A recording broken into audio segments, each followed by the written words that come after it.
May 23rd, 1934. Bonnie Parker sat in the back seat of a stolen Ford V8, watching the Louisiana sun pierce through pine trees. She was 23 years old, though her face carried the weight of someone twice that age. 4 years running from the law does that to a person. 4 years of blood, bullets, and a love so consuming it became a death sentence. In her lap rested a worn notebook, its pages filled with poems she'd been writing since she was a girl back in Rowena, Texas. But this poem, the one she was finishing as the car rumbled down a dusty back road, this one was different. She knew it would be her last. To understand what Bonnie wrote that morning, you need to understand what she'd become, not the gun moll the newspapers made her out to be, not the cigar-smoking gangster from those staged photos that made her mother cry. The real Bonnie, the girl who'd married at 15 to escape poverty, only to have her husband imprisoned weeks later. The waitress who served coffee with a smile while her dreams rotted. The poet who believed words could save her from a life of nothing. Then she met Clyde Barrow in January 1930 at a friend's house on Herbert Street in West Dallas. He was 20, just out of jail, with eyes that held something dangerous and magnetic. They talked for hours that first night. Not about crime or escape, about dreams. Clyde wanted to be a musician. Bonnie wanted to be a writer, maybe work in Hollywood. 2 kids from nothing, imagining everything. 3 weeks later, Clyde was arrested again, armed robbery. Bonnie smuggled a gun into Waco jail tucked in her dress. Not because she was criminal, because she was in love. And love, the kind that burns, doesn't calculate consequences. When Clyde escaped using that gun, he came back for her. They've been running ever since. 4 years of robberies they didn't want to commit, 14 people dead, some by their hands, most by circumstance and panic. Law enforcement across 5 states hunting them, sleeping in cars, eating cold beans. Bonnie's legs burned in a car accident, never healing properly, forcing her to hop rather than walk. The newspapers called them ruthless killers, cold-blooded monsters. But the letters Bonnie sent her mother told a different story. A girl trapped in a nightmare, loving a man she couldn't save, couldn't leave. That morning, May 23rd, Bonnie woke up with a feeling. The kind of feeling you can't name but settles in your chest, like ice. Clyde was driving, his partner Henry sitting up front, talking about a safe house in Mississippi. Bonnie barely heard them. She opened her notebook to a fresh page and started writing. The poem came fast, like it had been waiting inside her, fully formed. She called it The Trail's End.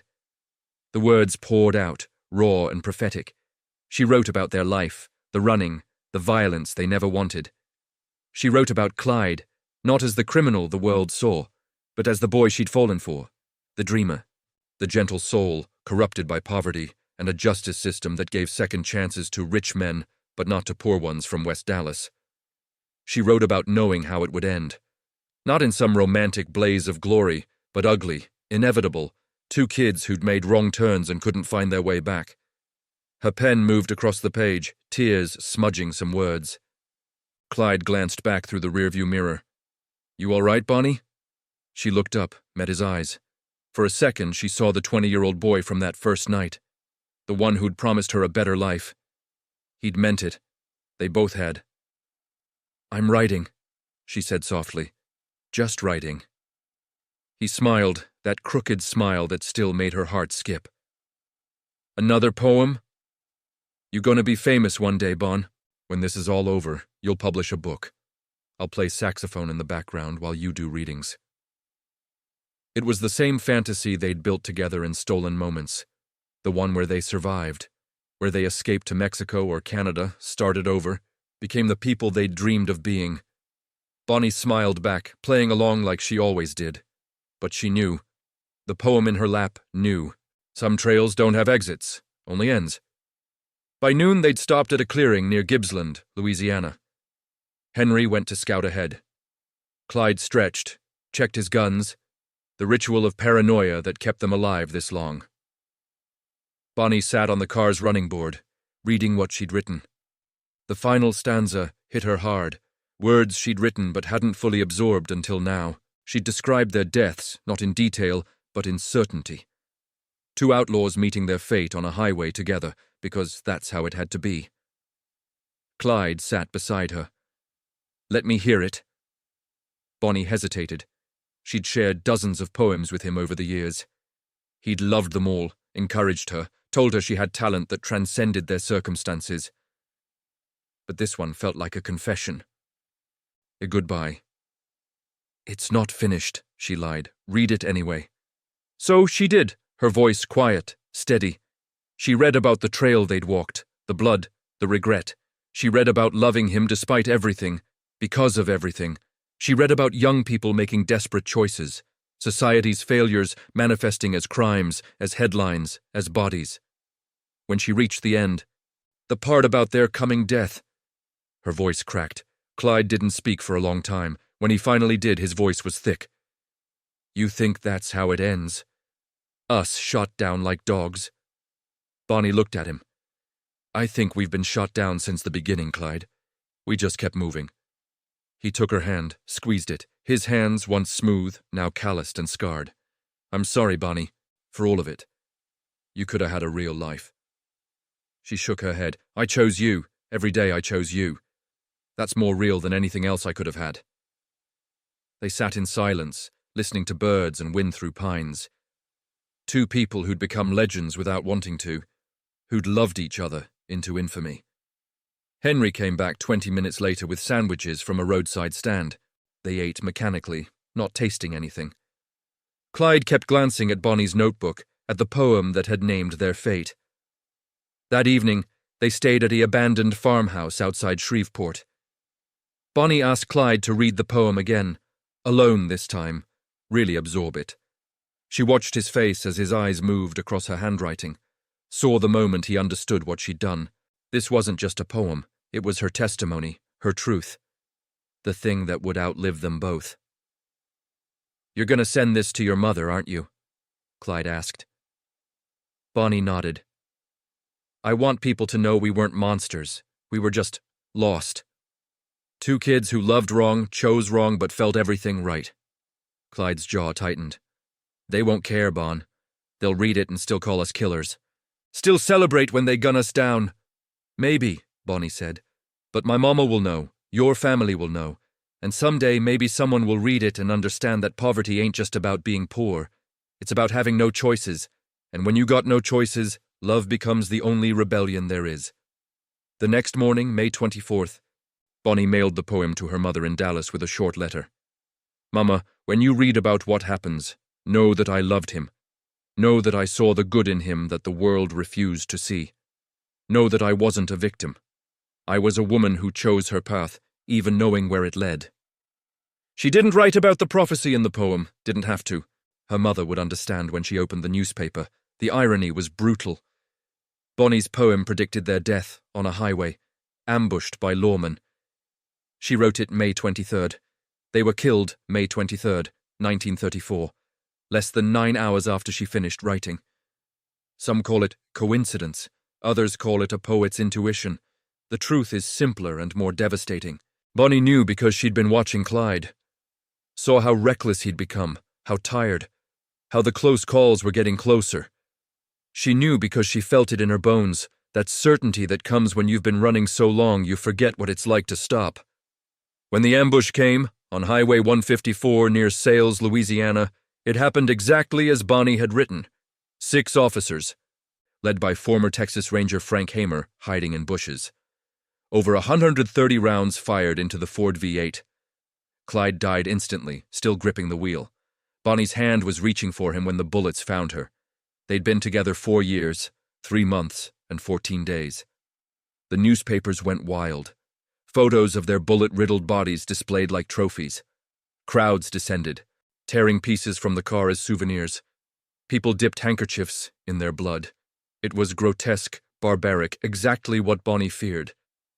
But then her mother received the poem, The Trail's End by Bonnie Parker. She read it through tears, then shared it with a local reporter who'd promised to print it fairly. When it published 3 days after the ambush, everything changed. People read Bonnie's words, her voice from beyond death, and something shifted. This wasn't a celebration of crime.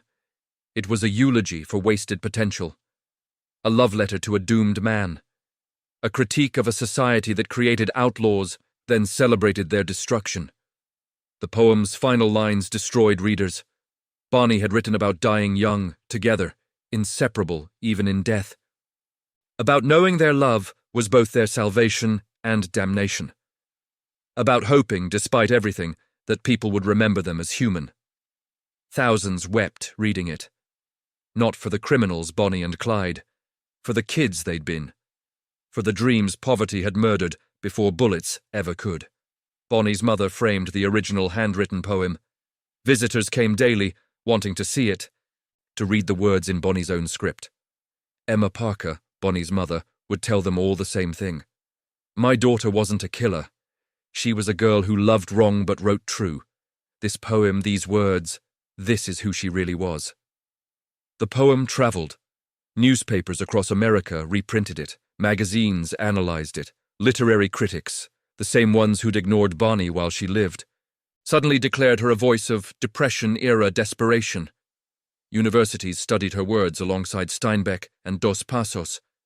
But the real impact happened in places Bonnie never imagined.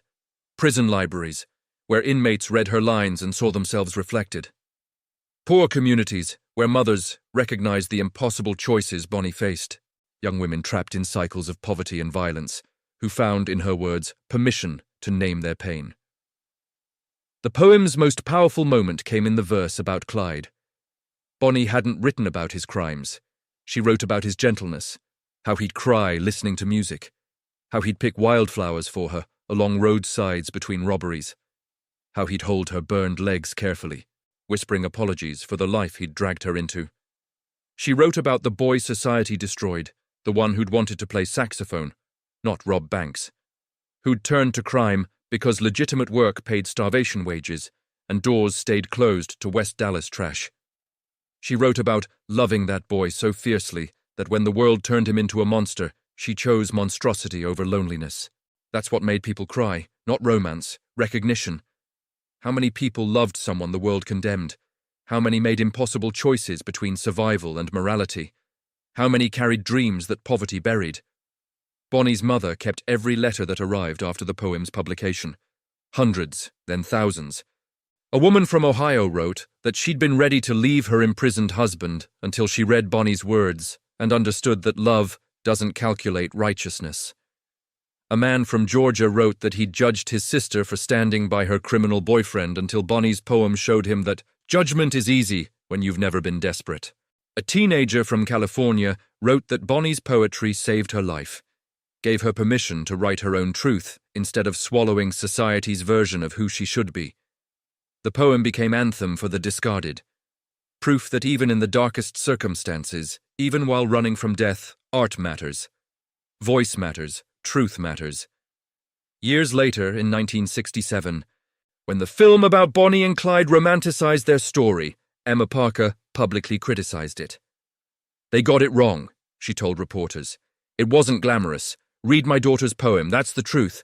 2 kids destroyed by a system that criminalized poverty, then executed the poor for being criminal.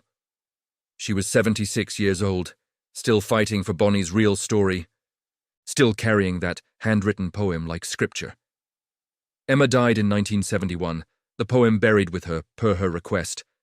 But copies existed everywhere by then, in anthologies, in museums, in the hands of people who needed to know that their pain, their impossible loves, their desperate choices, all of it mattered enough to name. What Bonnie wrote in those final hours wasn't just prophecy, it was reclamation. She took the narrative away from newspapers that called her a gun moll, from lawmen who displayed her corpse like a hunting trophy, from a society that needed her to be a monster to justify her murder. With pen and paper, sitting in a stolen car, knowing death was coming, Bonnie Parker wrote herself human again. The poem's legacy lives on.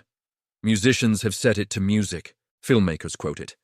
Teachers use it to discuss the Great Depression, criminal justice, the intersection of love and desperation. But the most important legacy happens quietly. In prisons where someone reads Bonnie's words and decides their story doesn't end with their worst choice. In domestic violence, shelters where women recognize that love can be both real and destructive.